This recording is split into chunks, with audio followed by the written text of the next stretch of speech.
স্বামী স্ত্রী উভয়ের ক্ষেত্রে একই কথা প্রযোজ্য। ঝগড়া যখন করতে মন চায়, মেজাজ যখন গরম হয়, তখন না করে একটু পরে করেন। আমি সৌদি আরবে প্রবাসে যখন ছিলাম, আমি দেখেছি অনেক বাংলাদেশি ভাইয়েরা, তখন নেটের এত বেশি প্রচলন ছিল না, তারা মোবাইলে একটার পর একটা কার্ড রিচার্জ করতো 50 রিয়াল 100 রিয়াল দিয়া। কেন? শুধুমাত্র বউয়ের সাথে ঝগড়া করার জন্য। কিসের জন্য?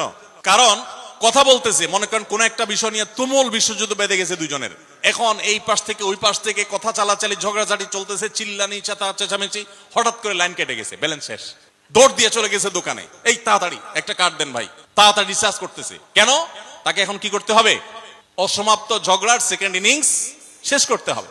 আবার কার্ড শেষ হয়ে যাচ্ছে, ইনিংস ঘোষণা হয়ে গেছে, আবার যায় সে কার্ড রিচার্জ করে থার্ড ইনিংসে ঝগড়া করছে। কত বড় বেকুব চিন্তা করে, কত বড় নির্বুদ্ধিতা।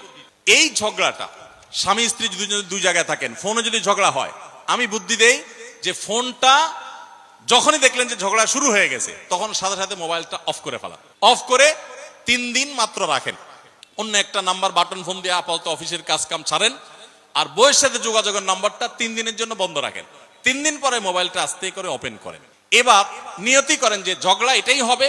বউরে বলবেন, দেখো তোমার সাথে ঝগড়া এখানে এই পর্যন্ত থামতেছে, আমরা এখান থেকে আবার শুরু করবো ইনশাল্লাহ 3 দিন পর।